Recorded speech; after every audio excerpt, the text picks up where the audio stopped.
Assalamualaikum warahmatullahi wabarakatuh. Salam sejahtera untuk kita semuanya. Nah, jumpa lagi dengan saya, sahabat-sahabat semuanya, bersama dengan Psikologi Menjawab. Pada kesempatan kali ini, saya akan melanjutkan pembahasan kita terkait dengan materi manajemen konflik ya. Dan ini bagian ketiga. Setelah sebelumnya saya sharing terkait dengan pengertian konflik. Apa yang disebut dengan konflik dan kenapa sih penting melakukan manajemen konflik gitu ya. Dan di bagian berikutnya saya juga sudah sharing-sharing terkait dengan konflik-konflik yang ada di organisasi ini seperti apa. Nah, pada kesempatan kali ini saya akan sharing terkait dengan konflik dan tindakan kekerasan. Nah, sebelum lebih lanjut, silahkan untuk sahabat-sahabat semuanya yang barangkali baru menemukan channel ini, silahkan untuk di-support ya nanti ya. Support channel Psikologi Menjawab dengan mengklik subscribe dan juga silahkan klik tanda loncengnya agar sahabat-sahabat bisa mendapatkan informasi ya terkait dengan update dari channel Psikologi Menjawab. Mudah-mudahan channel ini bisa terus memberikan kemanfaatan bagi sahabat-sahabat semuanya. Nah, saya akan mulai dengan apa sebenarnya yang disebut dengan kekerasan ya. Jadi apa sih sebenarnya kekerasan itu sendiri? Saya kira semua orang itu pernah mengalami kekerasan atau bahkan mungkin juga melakukan tindakan kekerasan sekalipun mungkin bentuknya itu ringan ya, masih ringan sekali. Nah, mulai saat ini mari kita coba untuk minimalkan sekali ya, kita minimalisasi tindakan-tindakan kekerasan mulai dari diri kita sendiri. Nah, kekerasan itu bisa berupa lisan, fisik ataupun ekspresi ya, yang sebenarnya tujuannya adalah untuk menyakiti orang lain. Misalnya bentuknya lisan itu apa? Mengumpat, tentu mengucapkan kata-kata kotor, ya. Yang bentuknya fisik mungkin dari nyenggol sampai kemudian memukul gitu ya. Yang ekspresi mungkin dengan wajah yang tidak enak ya, dan itu bagian dari upaya untuk membuat orang lain tersakiti. Jadi kekerasan bisa juga dalam bentuknya adalah penyerangan ya, mengarah pada tindakan yang kemudian kekerasan sudah levelnya tingkat tinggi atau memang ya, karena apa, tujuan untuk mencederai, bukan hanya menyakiti soal mungkin perasaan ya, tapi mencederai, bahkan melukai, bahkan kemudian sampai berujung pada tindakan kriminal berurusan dengan hukum. Nah, kita semuanya mari berupaya sekuat mungkin untuk menghindari ini ya. Bagaimana kita menyelesaikan satu persoalan bukan dengan menggunakan kekerasan. Dan pelakunya bisa satu orang ataupun kelompok ya, bisa beberapa orang, bisa satu orang atau bahkan beramai-ramai. Nah, kenapa kemudian ini terjadi? Kenapa kemudian orang melakukan tindakan kekerasan? Kenapa orang melakukan penyerangan? Berupaya untuk menciderai orang lain, berupaya untuk melukai orang lain atau kelompok yang lain. Nah, ini tidak kemudian lepas dari yang namanya konflik ya. Nah, jadi kekerasan itu muncul karena adanya konflik, dan konflik sendiri kita tahu bahwa konflik itu sifatnya memang boleh dibilang ya satu potensi. Ya, dia menunggu pemicu aja untuk kemudian terjadi konflik. Potensi apa yang kemudian di sini, potensi itu artinya sesuatu yang memang cenderung akan muncul gitu ya. Bukan berarti potensi dalam arti kita memiliki potensi yang beda ya, kata-kata potensi itu. Apa yang kemudian cenderung untuk kemudian memunculkan konflik, yaitu perbedaan-perbedaan. Nah, kita tahu kita berada di dalam kelompok itu karena di dalamnya juga ada perbedaan-perbedaan. Nah, perbedaan itu kalau tidak dikelola dengan baik, itu akan menjadi pertentangan-pertentangan. Nah, disinilah kalau kemudian pertentangan terjadi, muncullah yang namanya konflik. Ya, kalau konflik tidak kemudian coba untuk diselesaikan dengan baik, mungkin orang akan menggunakan dengan jalan kekerasan. Nah, disinilah pentingnya kita belajar untuk manajemen konflik ya. Kita sadar bahwa konflik itu memang sesuatu yang ada ya, akan muncul kalau ada pemicunya ya, perbedaan-perbedaan itu ada, maka kita perlu kelola. Nah, mengelola dengan baik itu akan istilahnya apa ya, meminimalisasi terjadinya kekerasan-kekerasan. Konflik yang muncul bisa berujung pada kekerasan dan merugikan, karena yang namanya orang melakukan kekerasan itu sebenarnya kalau dihitung-hitung sebenarnya tidak untung juga. Kalau kemudian jadi pelaku, ya dia nanti akan berurusan dengan hukum ya, sampai kemudian mungkin di penjara dan yang lain-lain kalau itu hubungannya dengan sampai melakukan tindakan kriminal. Kalau kemudian jadi korban, jelas itu dia akan mengalami kerugian.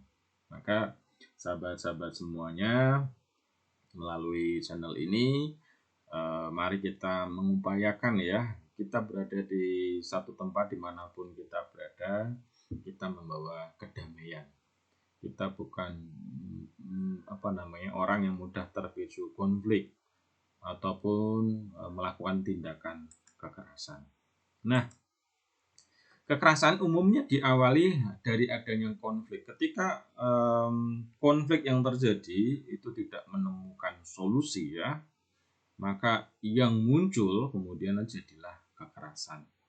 Ya, terutama kalau kemudian istilahnya apa ya, tidak ada sarana-sarana untuk mengatasi konflik. Nah, apalagi yang seperti itu ya. Adanya konflik itu karena pertentangan yang tidak menemukan solusinya.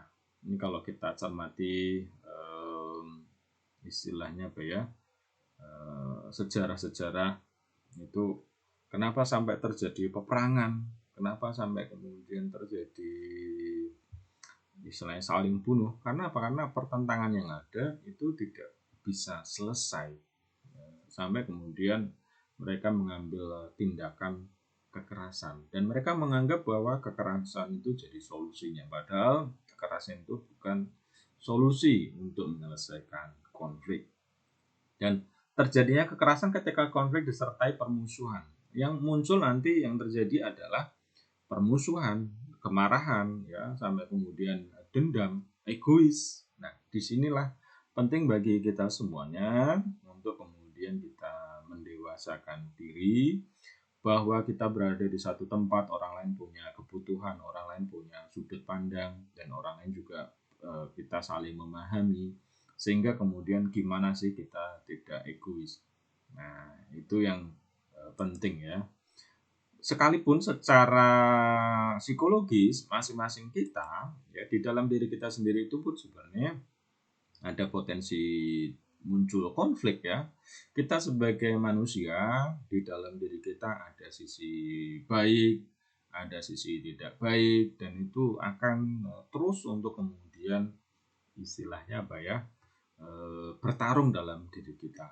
Nah, kalau dari psikologi juga ada istilah namanya ada id, ego, super ego, dan itu ada di dalam diri individu. Nah, sahabat-sahabat bisa cek nih bagaimana pandangan Freud ya terkait hal ini. Jadi id yang ini adalah kebutuhan-kebutuhan bawaan dari lahir, sifatnya insting, lalu kemudian kita berada di satu masyarakat, di lingkungan, disitulah kita terbangun yang namanya super ego, kita berhadapan dengan aturan-aturan. Nah, di sini ego itu adalah diri ya. Bagaimana kemudian dorongan keinginan itu juga berhadapan dengan yang namanya aturan-aturan yang ada, berhadapan dengan orang lain. Bagaimana kemudian ego bisa memfasilitasi tidak berat sebelah ke id ataupun tidak berat sebelah ke super ego. Nah, di sini kata kuncinya ya kemudian kedewasaan. Bagaimana kemudian kita tidak jadi egois, istilahnya apa ya, mementingkan pemenuhan kebutuhan diri sendiri. Ya, atau bahkan mengorbankan kebutuhan diri sendiri. Jadi tidak pas juga. Mestinya harus seimbang ya. Di dalam diri kita secara agama juga ada namanya godaan ataupun nafsu ya. Ada juga hati nurani, ada juga akal. Bagaimana kemudian akal itu bisa menengahi antara dorongan hawa nafsu lalu kemudian dengan hati nurani, disitulah akal mencari solusi. Yang namanya akal itu tidak kemudian menuruti hawa nafsu. Yang namanya akal juga kemudian harus seimbang antara hawa nafsu dan hati nurani. Jadi kalau digambarkan itu kan kita sering ya melihat gambaran-gambaran di sisi kanan itu malaikat, di sisi kiri itu ada iblis. Jadi setiap kesempatan itu terjadi pertarungan itu. Nah, dalam kehidupan kelompok, ketidakmampuan meredam keinginan yang kemudian memunculkan sikap egoisme semakin membuat konflik jadi tajam. Nah, terutama kalau kemudian kita tidak dewasa, berada di dalam kelompok, ada orang-orang yang egois ya, pokoknya itu harus terpenuhi tanpa melihat orang lain. Nah, yang terjadi ya konflik dan akan semakin tajam. Nah, disitulah nanti sahabat-sahabat semuanya, ketika kita memahami bagaimana dinamika ini ya, yang ada di bagian ini, slide ini, itu akan menjadi modal bagi kita di dalam mengelola konflik. Di mana kita memahami kebutuhan, memahami keinginan, bagaimana kita membuat rule-nya, bagaimana kemudian kita menengahinya, bagaimana kemudian agar terjadi dialog, sehingga jangan sampai konflik itu kemudian berkembang jadi kekerasan. Nah, kalau sudah sampai kekerasan itu tentu akan tidak bagus ya. Kalau itu organisasi, maka organisasinya tidak akan berkembang dengan baik, akan terganggu prosesnya. Kalau itu diri seseorang, ya tentu perkembangan juga akan bagus ya. Konflik dan kekerasan, ketika dorongan keinginan tidak diikuti dengan cara yang rasional dan diterima aturan, muncullah tindakan kekerasan. Nah, ini kalau hal yang demikian, ini kan orang akan cenderung menabrak aturan-aturan yang ada kan, akan cenderung kemudian melanggar haknya orang lain. Jadi orang merasa bahwa dia itu punya hak, dia harus penuhi, tetapi jangan sampai kemudian haknya ini juga melanggar orang lain. Dan ketika kita menyadari itu, maka sebenarnya yang kita butuhkan adalah bagaimana kita saling menghargai, bagaimana kita saling menghormati ya satu sama lain. Bagaimana kemudian ucapan kita, tindakan kita mesti perhatikan jangan sampai menyinggung orang lain. Pun orang lain kalau kita jadi orang lainnya, maka jangan sampai kemudian kita itu mudah terpicu, mudah tersinggung hanya kemudian mendengar kata-kata yang enggak enak. Ya, barangkali orang lain memang tidak bisa mengucapkan kata-kata dengan bagus sehingga atau tertata dengan baik, kan ada yang seperti itu. Atau memang karakternya mungkin suaranya nadanya tinggi. Nah, kita mesti memahami itu ya. Nah, misalnya contohnya apa? Orang-orang yang kemudian dia dorongan keinginannya kuat tetapi tidak memiliki cara yang rasional dan menabrak aturan. Ya bentuknya misalnya adalah orang-orang yang ingin kaya tetapi tidak mau bekerja keras. Bentuknya adalah ya menabrak aturan, mencopet, mencuri, korupsi. Intinya adalah mengambil hasil dari orang lain. Nah, ini kan tentu nggak pas ya. Yang pas kan mestinya orang bekerja di situ saling tukarlah manfaat gitu ya. Satunya butuh ingin dibantu, satunya memang bisa membantu, sehingga dari membantu itu kemudian mendapatkan imbalan. Kalau itu kan saya kira hal yang wajar ya. Tapi kalau kemudian sampai ini mencopet ataupun korupsi, jelas itu tidak bagus ya. Pelanggaran yang kemudian menjadi tindakan kekerasan dan berujung pada tindakan kriminal. Nah, ini kalau kemudian dipotret secara lebih jauh lagi, ya akhirnya berujungnya adalah ke kriminal. Berurusan dengan hukum, ya karena sudah merugikan orang lain, ya bagaimana tidak orang mencuri, orang korupsi dan merugikan orang lain ya. Mestinya jatahnya itu mungkin anggarannya untuk membangun satu daerah, daerahnya maju, mungkin anggarannya untuk pendidikan anak-anak jadi cerdas, masyarakat jadi cerdas, tetapi kemudian dikorupsi, diambil, dicuri, sehingga kerugiannya luar biasa sekali.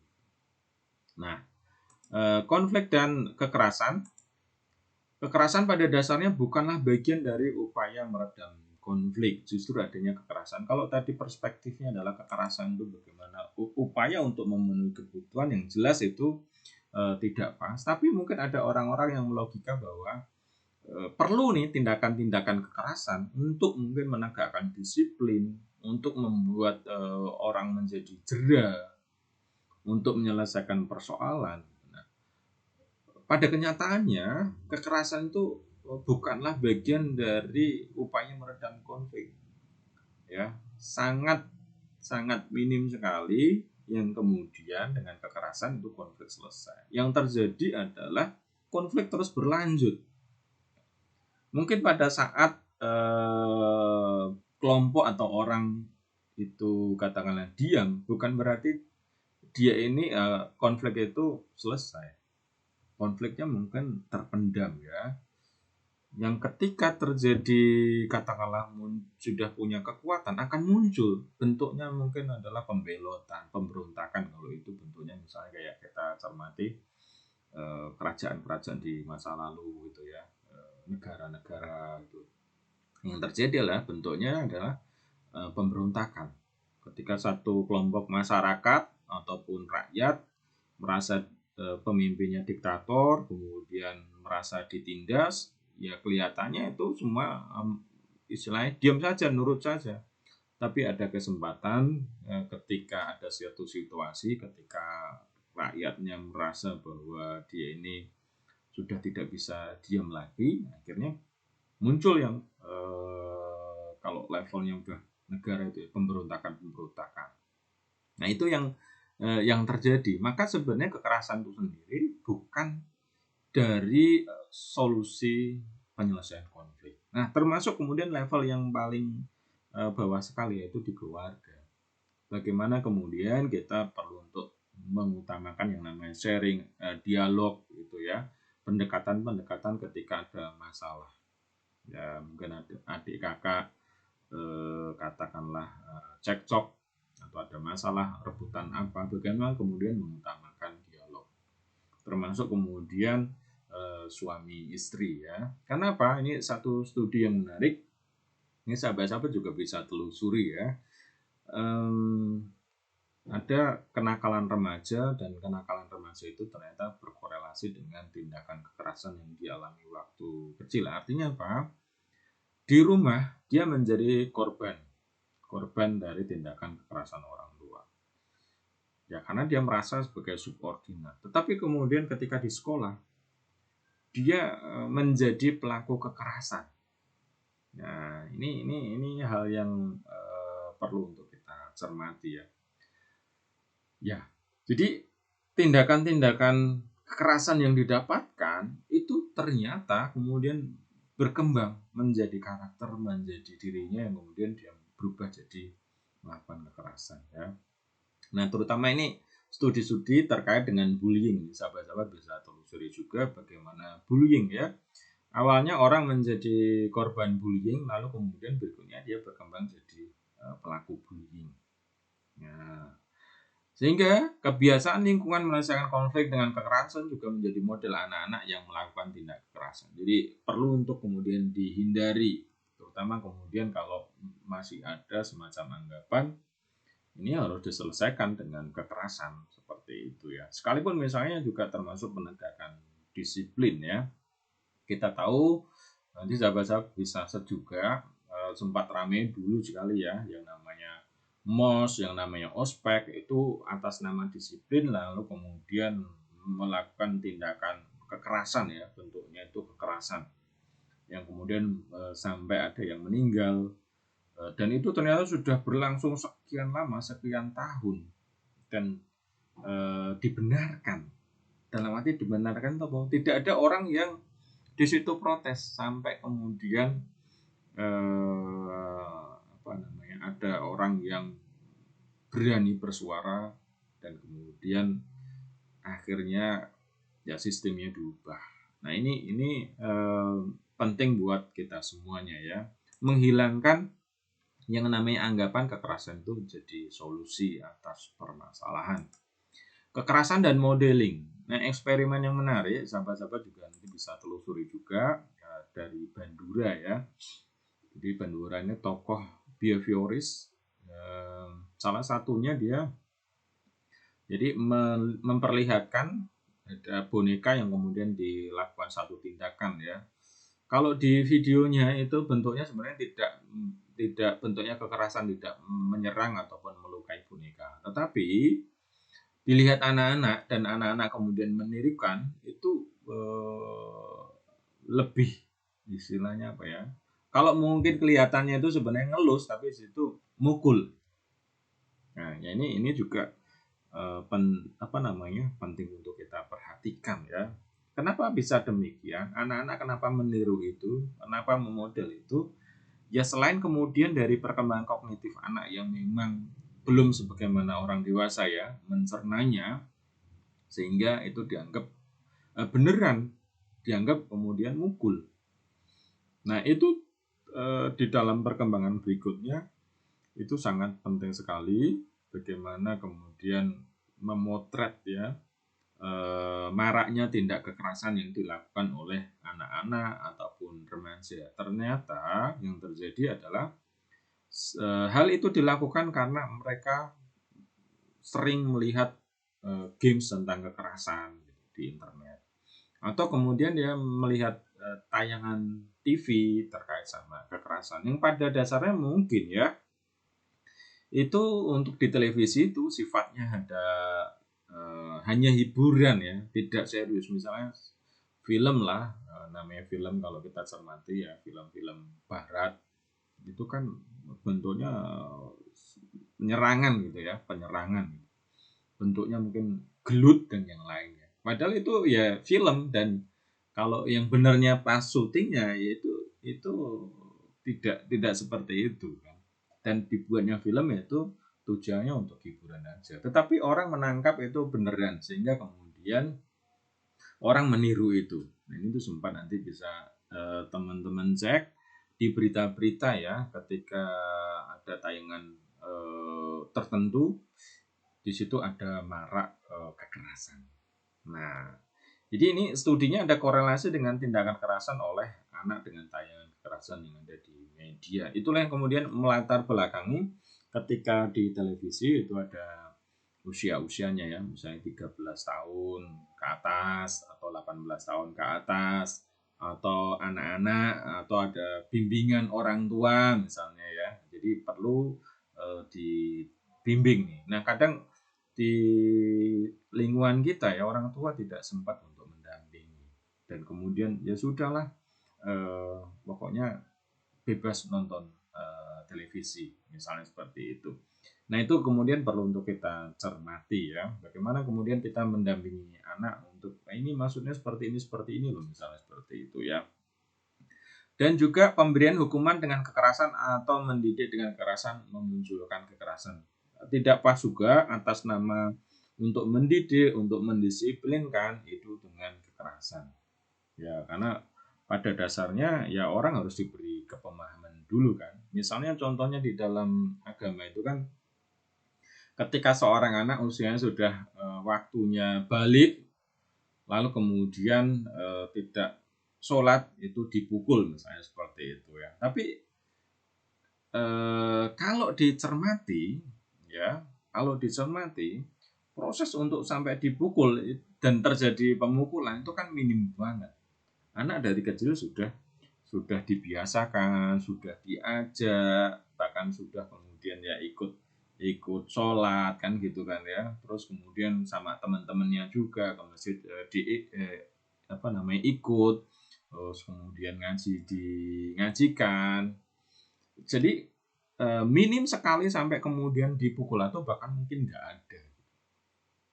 Jadi bukan berarti mukul itu jadi solusinya maksud saya gitu. Ya, bagaimana kemudian kita memberikan pemahaman, kita melakukan edukasi sehingga orang tahu bagaimana kemudian membiasakan hal-hal yang baik, bagaimana kita menjadi model yang baik itu yang penting untuk dilakukan. Terutama nih soal atas nama mendidik atau atas nama kedisiplinan ya. Ya kan nggak pas juga kalau kemudian atas nama disiplin melakukan tindakan kekerasan. Pada awalnya mungkin ketika diawasi itu dia taat, tetapi kalau di belakang itu kan dia bahkan mungkin melakukan tindakan yang tidak tepat, melawan. Nah, ini yang kemudian perlu untuk kita pahami bersama ya. Nah, bentuk kekerasan itu bentuknya bisa verbal, bisa fisik, emosional ya, bisa dilakukan oleh perorangan, bisa kemudian kelompok. Misalnya bentuknya adalah tawuran. Jadi itu juga sempat rame ya di pemberitaan bagaimana remaja melakukan tawuran atau kemudian desa saling serang. Tentu perlu jadi perhatian kita semuanya ya. Nah, untuk sahabat-sahabat semuanya dimanapun sahabat-sahabat mungkin mendapati materi ini, jadilah agen kebaikan-kebaikan ya. Mengupayakan agar jangan sampai terjadi kekerasan. Bagaimana kita mengedepankan yang namanya dialog ya. Ada mungkin kekerasan itu bisa sifatnya adalah menyerang ya kalau dia menjadi pelaku ya, dan bisa juga sifatnya adalah bertahan, defensif ya. Ini ekstrimnya, contohnya misalnya adalah seorang ini ya, nggak salah pemuda, nanti saya bisa telusuri ya. Orang dia ini dibegal, nah kebetulan dia ini punya kemampuan bela diri lah ya, dan yang begal itu menggunakan senjata tajam ya, mau nggak mau dia harus membela diri ya, sampai kemudian menyerang dan begalnya sampai meninggal. Nah, di sisi lain kalau hanya mencermati dia ini katakanlah membunuh orang ya, bagian dari kekerasan kan. Nah, tapi di sisi lain dia ini membela diri. Nah, ini kalau tinjauannya secara hukum nanti sahabat-sahabat bisa cermati beritanya ya, seperti apa. Tapi pada prinsipnya adalah kita tahu kekerasan itu bukan kemudian jadi kartu utama atau cara utama, cara paling pertama untuk kemudian melakukan kekerasan, dan juga kemudian bukan cara paling akhir ya. Kita melakukan upaya-upaya untuk kemudian dialog, diskusi ya. Nanti secara lebih detail kita akan bahas di bentuk-bentuk dari manajemen konflik ya, sahabat-sahabat semua. Nah, bentuk kekerasan beragam, saking beragamnya ada yang menyebutnya sesuai tindakan kekerasan itu sendiri. Jadi bentuknya beragam, tapi pada prinsipnya adalah dia ingin menyakiti orang lain ya. Dia bisa mencopet, bisa membegal, bisa dan seterusnya lah. Itu bentuknya yang ke-8 ya. Kekerasan bisa juga bersifat kelompok dan personal ya. Kalau personal ya tadi, kalau misalnya kelompok ya tawuran atau kelompok orang melakukan penyerangan gitu ya. Ya kan sekarang ini kan komunitas-komunitas kan banyak, komunitas pecinta apa dan seterusnya gitu kan. Nah, pada intinya apapun bentuk kekerasan tidak akan menimbulkan kebaikan sehingga perlu untuk dihindari. Nah, ini yang perlu dipahami. Yang namanya kekerasan itu merugikan diri sendiri dan orang lain. Kalau mungkin diri sendiri untung, kelompoknya untung, itu hanyalah sementara. Dan tentu juga kita tidak ingin seperti itu ya. Nah, sekalipun secara natural di dunia ini senantiasa akan ada pertarungan antara malaikat dan iblis kan. Antara hal yang baik sama hal yang buruk ya. Tapi mari kita mengupayakan untuk hal-hal yang baik ya. Nah, itu sahabat-sahabat semuanya terkait dengan konflik dan tindakan kekerasan. Jadi konflik itu satu hal yang memang berpotensi muncul sehingga perlu kita kelola, dan kalau tidak dikelola dengan baik dia akan muncul dalam bentuk kekerasan ya. Ketika kekerasan terjadi, disitulah kita perlu melakukan upaya-upaya yang sifatnya kuratif atau sifatnya adalah tindakan untuk mencegah jangan sampai kekerasan itu ataupun konflik yang terjadi itu merugikan banyak orang. Nah, ya intinya semuanya itu kalau bisa ya baik-baik lah, walaupun itu gak mudah ya. Nah, demikian sahabat-sahabat semuanya, mudah-mudahan bermanfaat untuk kita semuanya. Sampai ketemu di bahasan berikutnya. Ingat untuk subscribe, like, comment, and share. Assalamualaikum warahmatullahi wabarakatuh.